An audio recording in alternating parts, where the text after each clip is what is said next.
walafiat, dikabulkan hajat-hajat kita. Sedikit tausiah Habib Reza buat anak-anak, bagaimana supaya lebih rajin lagi, lebih ikhlas lagi, lebih bersyukur lagi, lebih menikmati hidup ini, lebih bermanfaat lagi ilmunya, lebih istiqomah dalam kebaikannya. Assalamualaikum warahmatullahi wabarakatuh. Alhamdulillahirabbil alamin. Wassalatu wassalamu ala sayyidil mursalin sayyidina wa habibina wa syafiina wa qurrati a'yunina Muhammadin wa ala alihi wa sahbihi wa sallam ajma'in. Amma ba'd. Yang sama-sama kami muliakan guru kami bersama Abah Al-Habib Segaf bin Mahdi bin Syekh Abu Bakar bin Salim beserta para ahlul baitnya, khususnya Al-Habib Muhammad Waliullah, Al-Habib Idrus, Al-Habib Faris, dan juga kepada semua keluarga dan para antusias pondok pesantren Nurul Iman Al-Asriyah. Mudah-mudahan kita doakan mereka semua diberikan panjang umur, sehat walafiat, dilancarkan semua hajat-hajatnya, dan juga nanti pada akhirnya meninggal dalam keadaan husnul khatimah. Amin ya rabbal alamin.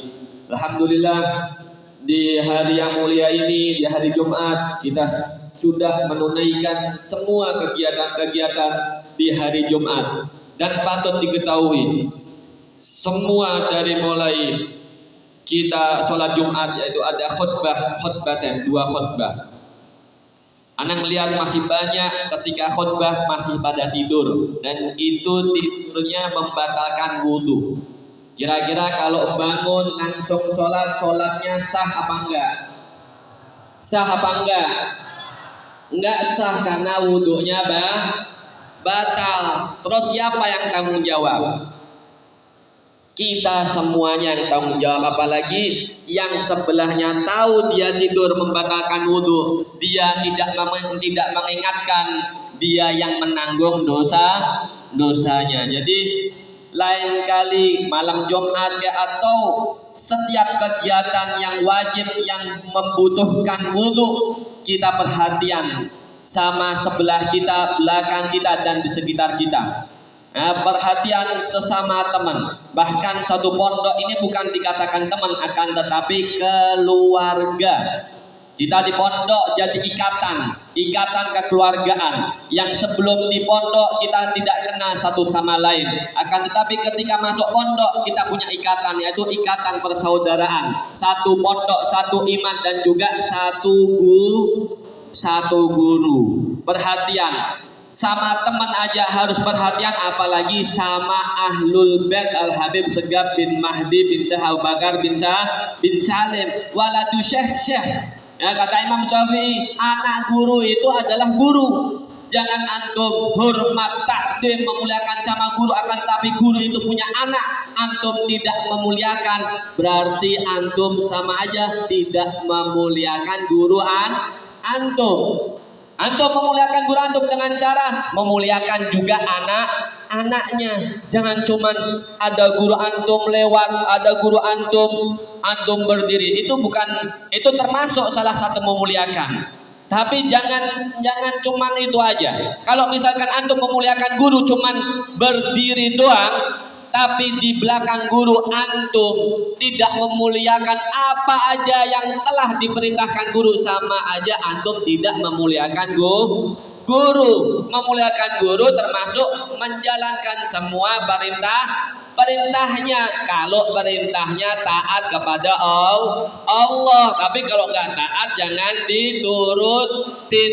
Tapi kita yakin guru kita semuanya yang ada di pondok mungkin nyuruh kita melanggar daripada perintahnya Allah Subhanahu wa ta'ala.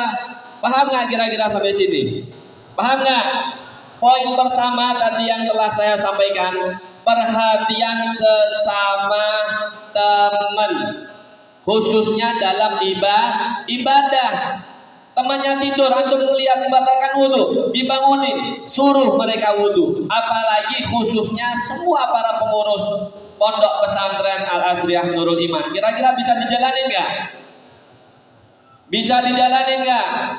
Harus perhatian. Yang poin yang kedua, taat kepada guru, bukan cuma di depan guru, di belakang guru pun antum juga harus memuliakan. Gimana cara memuliakannya? Dengan taat perintahnya dan juga memuliakan keturunannya, ahlul baitnya, anaknya, kayak cucunya, kayak mantunya, kayak pokoknya semua yang tergantung kepada guru kita harus muliakan. Paham tuh? Dan juga cinta mondok jangan cuma dibesarkan angan-angan kita kalau telah lulus dari pondok. Yang dibesarkan yaitu satu, niat kita. Niat kita apa masuk pondok? Pertama yang kita harus usung ketika masuk pondok yaitu niat. Orientasi kita buat pondok itu apa? Jangan cuma masuk pondok nyari titel. Salah. Berapa banyak orang yang punya titel banyak, SE, MPD sampai profesor pun mereka salah kaprah. Mereka tidak mencari ridho Allah dan Rasulnya. Jadiin orientasi kita, niat kita masuk pondok untuk Nabi kita Muhammad Sallallahu Alaihi Wasallam. Bahagiakan beliau, senangkan beliau dengan kita masuk pondok. Niat kita, ya Allah, aku masuk pondok, aku ingin membahagiakan, aku ingin membuat girang hati Nabi kita Muhammad. Bisa nggak? Bisa nggak? Lembek banget suaranya, biasanya keras kalau wiridan. Bisa nggak kira-kira? Nurul Iman Al Asriyah orientasi kehidupan kita untuk membuat girang hati Nabi kita Muhammad. Sebelum kita hidup, sebelum kita dilahirkan, Nabi Muhammad telah bersabda bahwasanya aku sangat rindu kepada umatku. Sampai beliau pun ketika mau meninggal, apa yang dipikirkan oleh Nabi Muhammad? Ummati. Itu yang dipikirkan Nabi Muhammad. Apakah kita sekarang hidup tidak mau balas budi dengan Nabi Muhammad? Nabi Muhammad telah berjuang. Semua apa yang beliau punya diperjuangkan, termasuk nyawa beliau, darah beliau keluar di kota Taif. Untuk siapa? Untuk umatnya, untuk kita. Dan di luar sana banyak umatnya Nabi Muhammad yang telah tersesat. Betul? Mereka yang pemabuk, mereka yang pezina, itu semua umatnya Nabi Muhammad apa enggak? Umatnya Nabi Muhammad apa enggak? Mereka semua umatnya Nabi Muhammad. Kira-kira kalau Nabi Muhammad lihat umatnya yang seperti itu, sedih enggak? Sedih. Nabi Muhammad adalah basyarun, manusia seperti kita. Kita senang, Nabi Muhammad juga senang.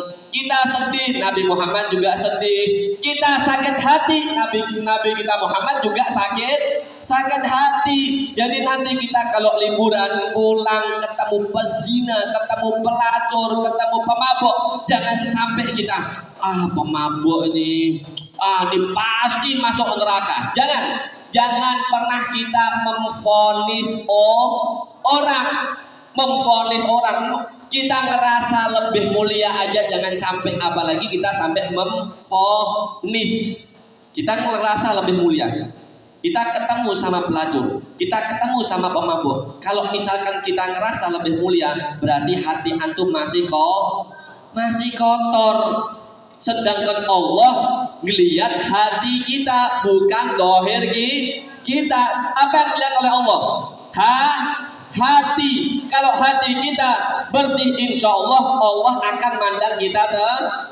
Kalau kita dipandang Allah dengan pandangan ridho, insya Allah hidup kita di dunia maupun di akhirat hidup dengan bahagia, senang, dan juga nanti meninggal dikumpulkan dalam keadaan husnul khotimah, berkumpul bersama Nabi kita Muhammad. Itu tujuan kita. Hidup cuma sekali, dan sekali itu adalah Kesempatan cuma datang sekali. Kalau tahu antum kesempatan cuma datang sekali, berarti kesempatan itu harus antum perjuangkan. Kesempatan harus diapain? Harus diperjuangkan. Sedangkan perjuangan butuh namanya pengorbanan. Hidup adalah kunci. Hidup adalah kesempatan. Kesempatan datang cuman sekali. Kalau datang sekali kita harus memperjuangkan. Sedangkan perjuangan membutuhkan pengorbanan. Sekarang antum di pondok pesantren, cuman sekali doang. Kalau udah lulus antum susah balik ke pondok pesantren. Jadi kesempatan antum cuma sekali di pondok, dan kesempatan itu harus diperjuangkan. Dengan apa? Satu, kita udah memperjuangkan jauh dari orang tua, betul nggak? Mandi susah, lauk seadanya kalau makan, betul nggak? Betul. Apa bisa request kalau makan? Nggak bisa. Enak banget request. Kalau mau request jangan di pondok, tapi di restoran tuh sana makan yang apa antum yang suka. Dan antum sekarang udah nggak enak di pondok pesantren. Enak nggak di pondok? Enak nggak? Enak. Nggak enak kalau anak masuk pondok pesantren. Nggak bebas, betul nggak? Bebas nggak di pondok pesantren? Enggak. Yang namanya itu nggak enak.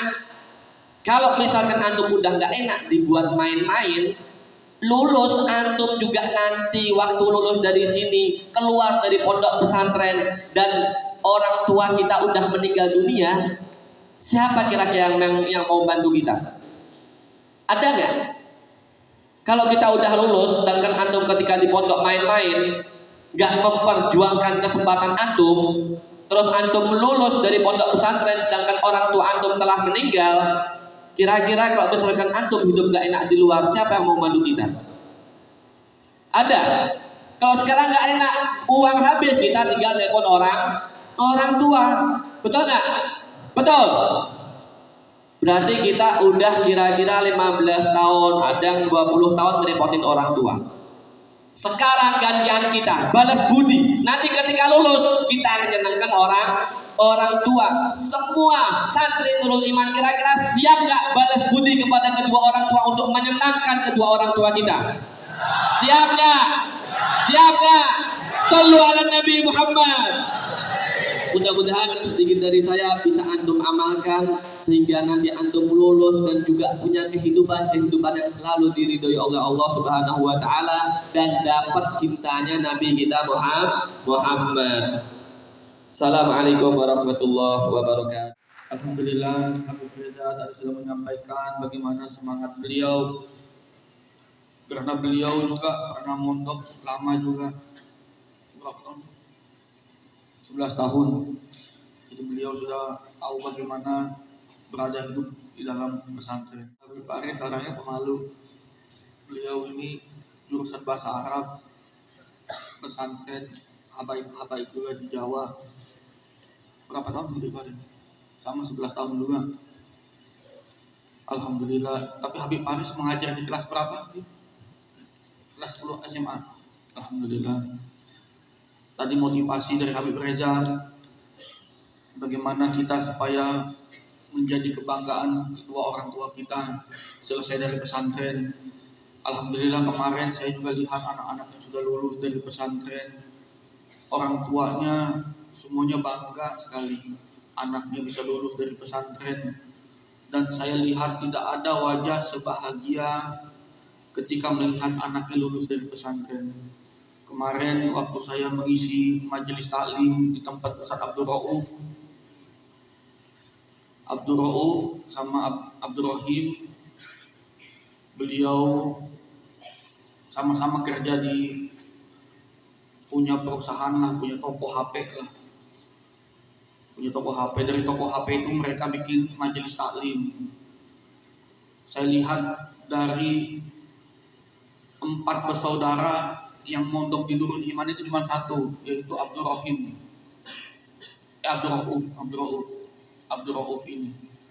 Dari adik-adiknya, kakak-kakaknya, tapi yang paling sukses si Abdul Rauf ini.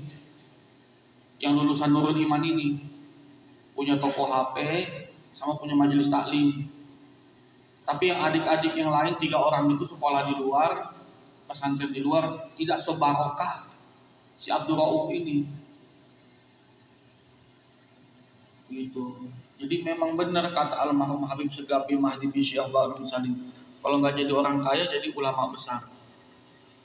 Majelis taklimnya besar dan tokonya sekarang ada 2 toko HP-nya.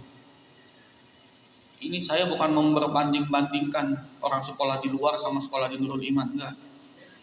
Tapi di balik kesusahan terdapat kemudahan. Allah tanziru wa izratu wa izrah.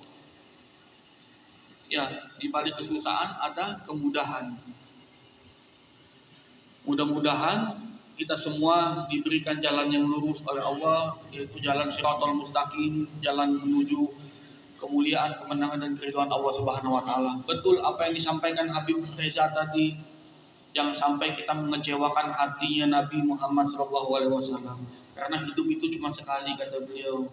Ya, jadi tidak ada kemuliaan sebelum kita memuliakan keluarga kita, orang sekitar kita, guru kita, saudara kita, teman kita.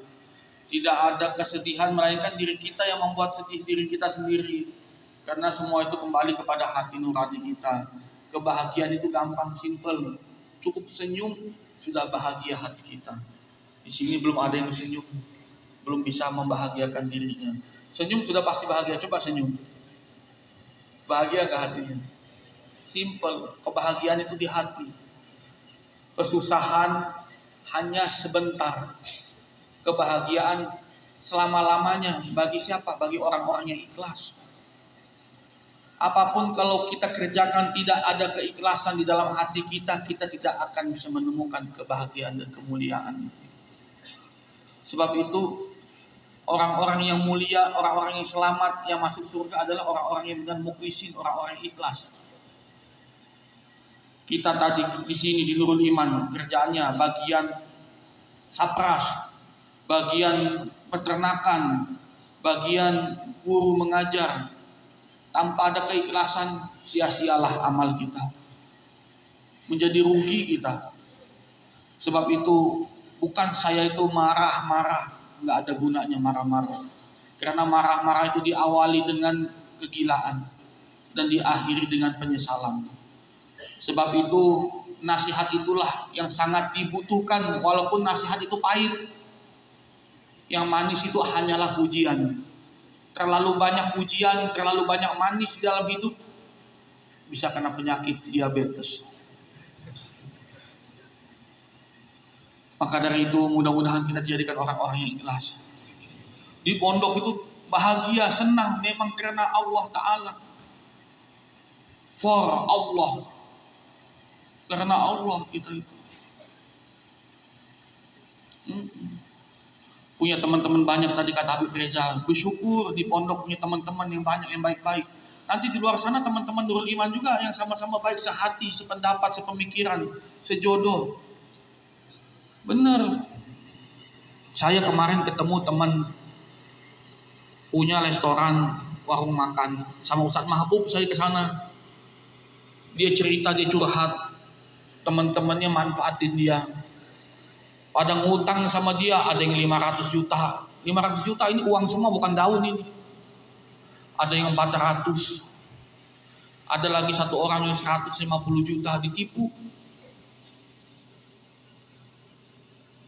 Tapi semenjak dia ketemu anak Nurul Iman, dia punya usaha yang kerjakan anak Nurul Iman, dia punya kafe, anak Nurul Iman yang masak, yang pegang akuntan, hitung-hitungan, jujur.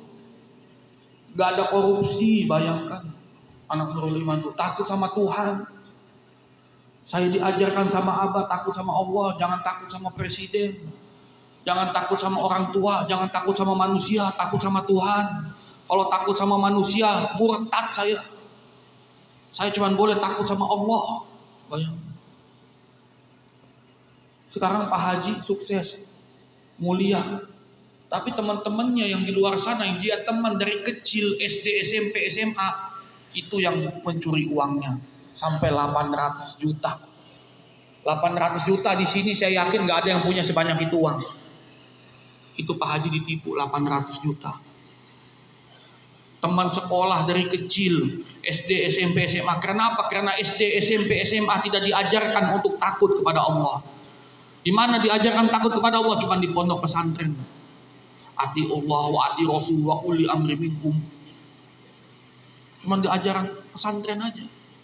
SD, SMP, SMA enggak mengajarkan begitu. Bebas, liberal. Anak perempuan, anak laki satu kelas beramai-ramai dalam kelas. Akhirnya masalah seks, hamil, di luar nikah, nggak ada yang mau tanggung jawab. Anaknya anak siapa? Anak setan, apa anak siapa? Sudah belentung anak orang. Serem. SD sudah menjadi maksiat. Berita-beritanya mengerikan. Alhamdulillah Allah masih selamatkan kita nih yang ada di masjid ini. Pantesan Abah selalu almarhum Sayyidina Syekh Al-Habib Sagaf bin Mahdi bin Syekh Abah Salim selalu memberitahukan Muhammad, siapa yang datang ke Nurul Iman, kakinya menginjakkan ke Nurul Iman, itu orang yang dicintai oleh Allah. Berarti kalian-kalian ini orang yang dicintai oleh Allah. Saya nggak mengerti maksudnya Abah itu apa. Apakah kita semua ini dicintai oleh Allah karena kaki kita pernah menginjakkan di Nurul Iman ini? Saya merenung. Saya ingat di tahun 2016, Pak Presiden Jokowi Widodo, Presiden, mau datang ke Nurul Iman. Sudah sampai Pelang, Nurul Iman Pelang depan itu yang ada jalan bagus, aspal, yang menuju ke sini kan jalannya tidak bagus. Ya kan, yang Pelang Nurul Iman tuh jalannya rusak. Tiba-tiba Pak Jokowi sudah sampai situ. Pas Pampres sudah siap, Habib, Pak Jokowi presiden orang nomor 1 di Indonesia mau datang ke Nurul Iman. Alhamdulillah, siapa yang mau datang itu rahmat Allah. Umi bela-belain. Waktu itu dari pesantren Cianjur, dari mana gitu. Dari daerah Cianjur, daerah Garut. Bela-belain datang karena Pak Jokowi mau datang. Sudah sampai, Umi sudah di tengah jalan, Pak Jokowi sudah sampai di sini, pas di Pelang. Pas Pampres semua sudah sampai, tiba-tiba belok mobilnya, ikutin jalan aspal yang bagus. Menuju jalan Jabon. Tidak jadi ke Nurul Iman. Karena jalannya mungkin kerusakan menuju Nurul Iman itu. Telepon pas Pampres, semua kontak. Ustadz Mukti, Ustadz Ramadan, Ustadz Subek, jalannya alamatnya menuju kemana? Pak Presiden salah jalan. Akhirnya Pak Presiden kembali ke Istana Bogor. Oh, sebab itu di situ saya baru tahu mana yang dicinta, mana yang dianggap, mana yang tidak dianggap, mana yang disayang, mana yang tidak disayang. Beruntung kita tuh. Oh, itu yang maksudnya Abah itu begitu. Kita mungkin lihat Abah ini, mungkin cuman ngomong hayalan. Tapi bicaranya semua benar. Nanti sepeninggalan almarhum Habib Segaf, Abah bilang nanti sepeninggalan Abah meninggal 2 tahun pondok susah, nanti banyak hutang. Betul, banyak hutang 2 tahun susah. Setelah 2 tahun selesai, huru hara selesai, masalah selesai, kembali lagi pesantren makmur dan mulia lagi. Cobaan. Semua yang dibicarakan itu semua benar. Dulu gedung taekwondo, masih ingat, masih tanaman terong, wortel, tomat. Nanti bangun gedung taekwondo di sini ya. Nanti anak-anak taekwondo, anak-anak Nurul Iman tuh bisa go internasional. Mereka akan dilihat orang banyak, akan jadi orang-orang hebat. Ini Abang ngomong apa? Ini tanaman terong di situ. Itu gedung taekwondo. Abang bilang gitu.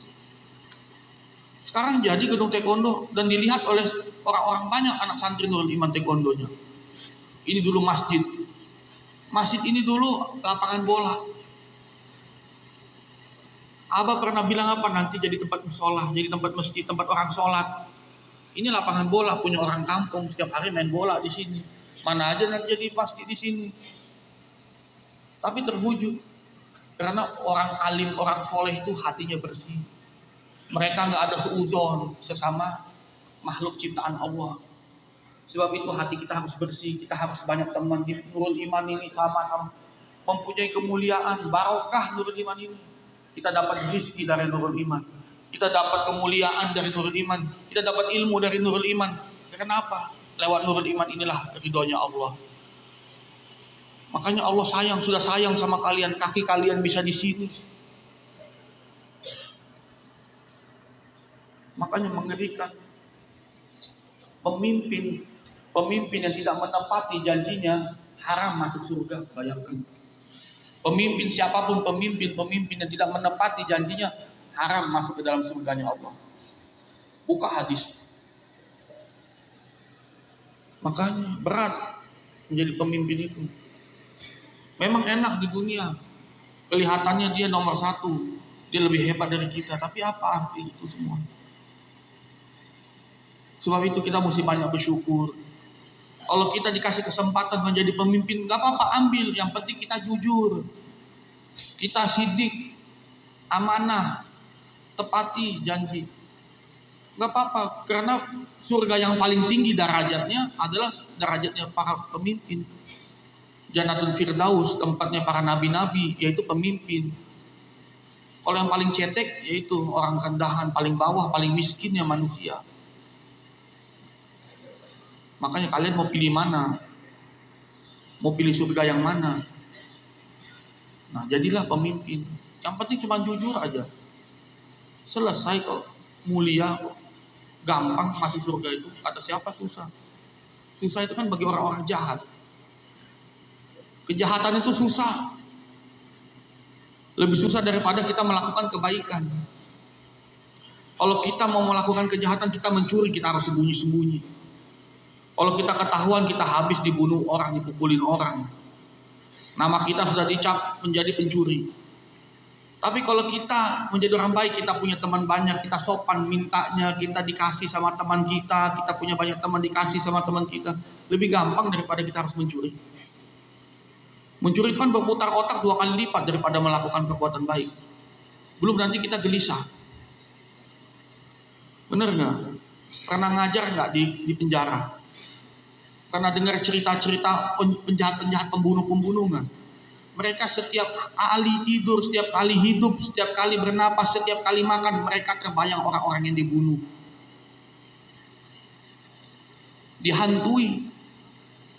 Dihantui oleh orang-orang yang mereka pernah bunuh. Ada yang menjedotkan kepalanya sendiri sampai pecah. Ada yang bunuh diri karena tidak menahan menderita. Selalu dihantui sama hantu-hantu yang pernah mereka bunuh. Orang-orang yang pernah mereka bunuh. Sebab itu kita beruntung jadi orang baik. Pakai peci, pakai sarung, datang ke masjid, sholat, ibadah, dengar khutbah tadi Ustaz Subek, akhlak yang utama dari Nabi. Ustaz di sini mengajarkan kebaikan, jangan gosok sendal ya. Jangan lupa kalau ada waktunya mandi, bersihkan baju-baju, cuci baju, jangan dibuang baju-baju setelah dijemur, dilipat ya rapi. Kalau waktunya makan sama-sama makan, jangan satu orang. Saya suka lihat kalau siang-siang ada satu orang pegang nampan sama tahu, sama nasi. Mau kemana? Mau makan. Makan itu nikmat bersama-sama. Kalau sendiri itu tidak enak hidup itu. Apa bedanya orang gila sama orang waras? Orang yang normal. Siapa yang tahu? Jangan tidur, bangun, berdiri. Biar kalian tahu, berdiri. Ini penting ilmunya, berdiri. Pada tidur. Nanti kan habis ini sebentar lagi kita tidur. Habis makan tidur, sekarang berdiri dulu. Berdiri. Bedanya orang normal sama orang gila itu apa? Pernah lihat orang gila nggak?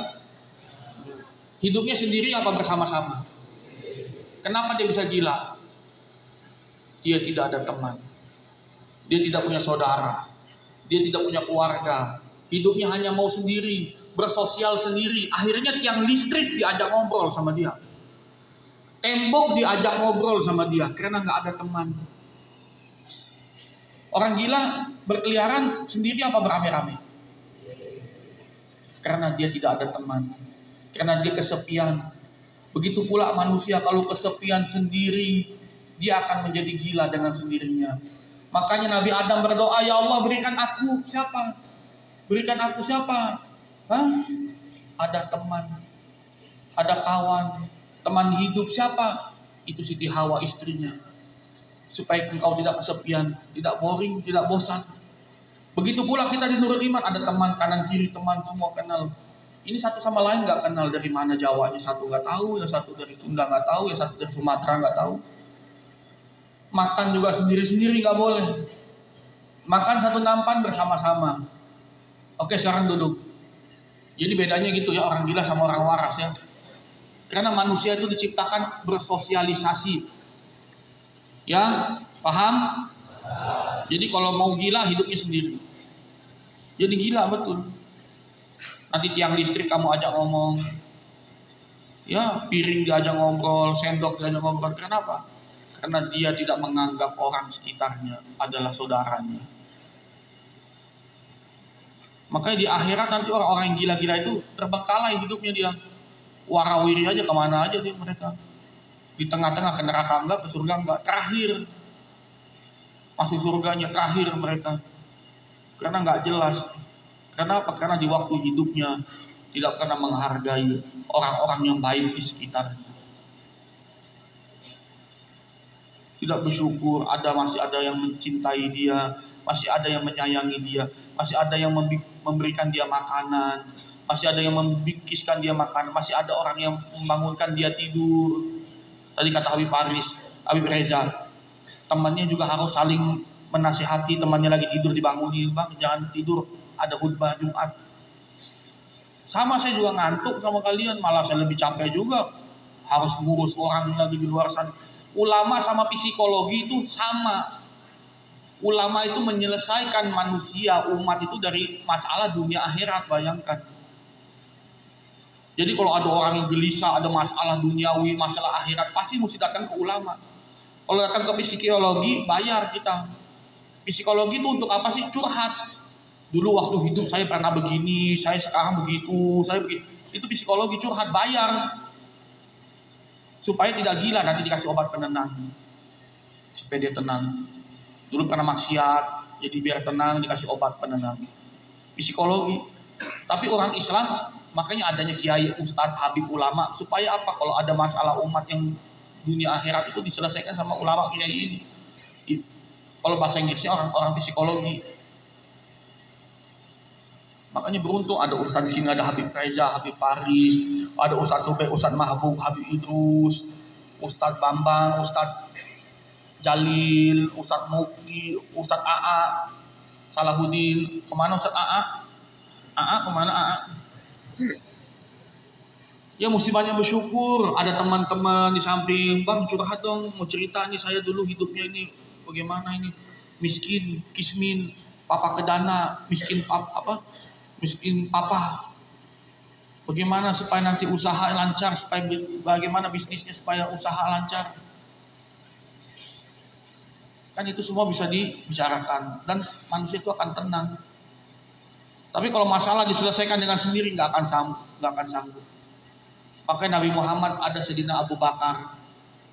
Wahai Sayyidina Abu Bakar, bagaimana saya ini? Kenapa ya Rasulullah? Kenapa Muhammad? Waktu itu Nabi Muhammad belum jadi Rasul. Saya didatangi sama malaikat. Bagaimana malaikat wujudnya besar? Bagaimana mereka? Apa yang dia bilang? Saya disuruh baca apa? Al-Quran. Dari mana Al-Quran? Firman dari Allah Subhanahu Wa Taala. Bagaimana Abu Bakar? Lanjutkan, jalankan, belajarkan, pelajari. Nanti kamu ajarkan kepada umat manusia tentang firman Allah, apa yang diturunkan oleh Allah Subhanahu Wa Taala itu buat umat manusia. Pusing juga Nabi Muhammad, takut ketemu malaikat. Kita aja kalau ketemu jin ketakutan kan, ketemu setan ketakutan, apalagi ketemu malaikat, apalagi ketemunya malaikat maut lagi. Kan dikasih malaikat subuh minyak wangi, alhamdulillah dikasihnya malaikat subuh bukan malaikat maut. Kan ada minyak wangi malaikat subuh nah. Aduh paling ngeri lah malaikat maut itulah. Makanya bersyukur kita ya punya Nabi Muhammad, apa tadi, basyaru, manusia lakal basyar, tapi tidak seperti manusia pada umumnya, karena dia diberikan wahyu, karena dia nabi dan rasul. Seperti itu. Semua orang bisa jadi presiden, tapi semua orang tidak bisa menjadi nabi dan rasul, karena itu adalah pilihan dari Allah yang Maha Kuasa, karena tidak boleh ada sedikit kotor, dusta, bohong, penipu di dalam sifat dan wujud manusia tersebut.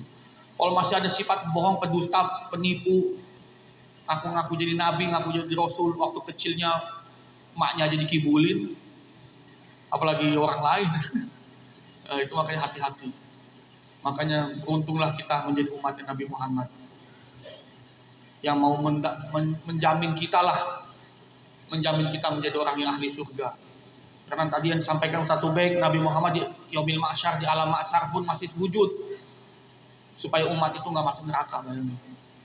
Ada nggak yang berani begitu? Tanggung.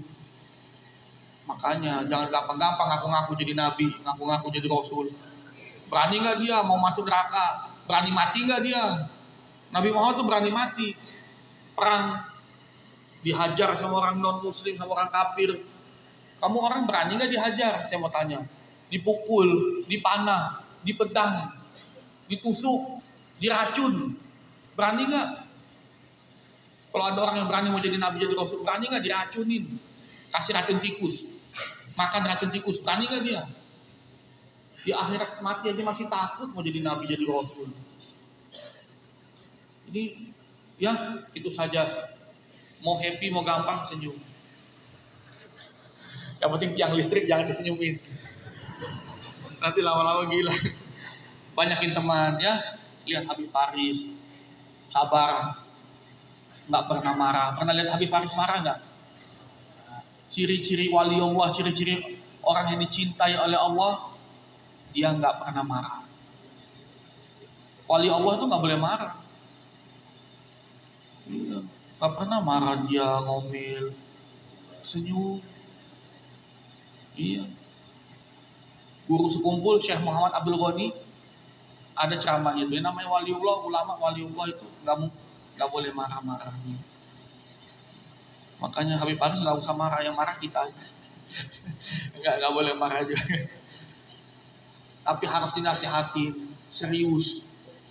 Ya, tapi nggak boleh mengeluarkan kata-kata kasar. Ya, nggak boleh keluar kata-kata kasar. Binatang, kebun binatang, anjing. Salah apa anjing disebut-sebut? Anjing bilang, kok saya nggak salah disebut-sebut namanya. Saking najisnya sampai segitunya. Nggak boleh. Kata-katain orang dengan sebutan binatang, jangan.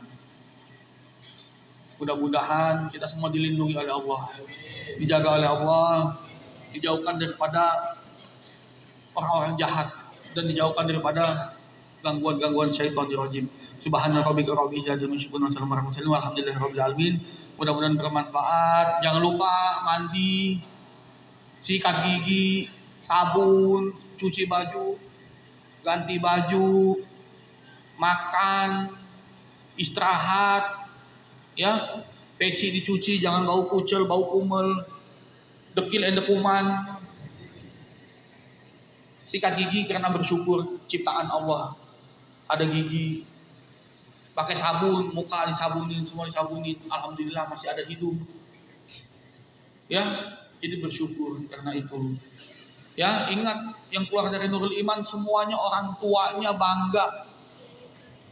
Yang saya lihat ya, yang saya lihat dengan mata kepalanya saya sendiri. Dibandingkan dengan dia sekolah di tempat lain, perbandingannya itu. Coba aja kalau kamu nggak percaya dengan mata kepala saya. Kamu ketemu, misalnya bapaknya punya anak 3, yang 2 itu sekolah di tempat lain, yang 1 di Nurul Iman. Beda tapi yang dari Nurul Iman pun. Benar. Perhatiin aja, lihat aja. Punya mata kan, punya kepala kan, mata kepala kan, bukan mata kepala kaki. Ya itu aja. Mudah-mudahan bermanfaat. Shaulus Sunnah ba'dal Jum'ah.